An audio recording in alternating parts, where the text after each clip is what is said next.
disusun ni, kita spray dengan baja folia ni.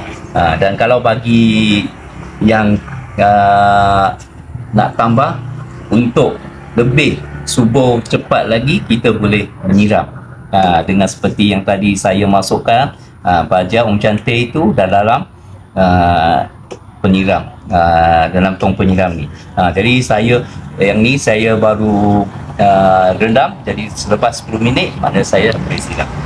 Jadi sebelum kita siram melalui tong penyiram, biar saya tunjukkan cara macam mana kita mengenalikan ataupun gunakan baja flash dengan baja folia yang kita sedia ni.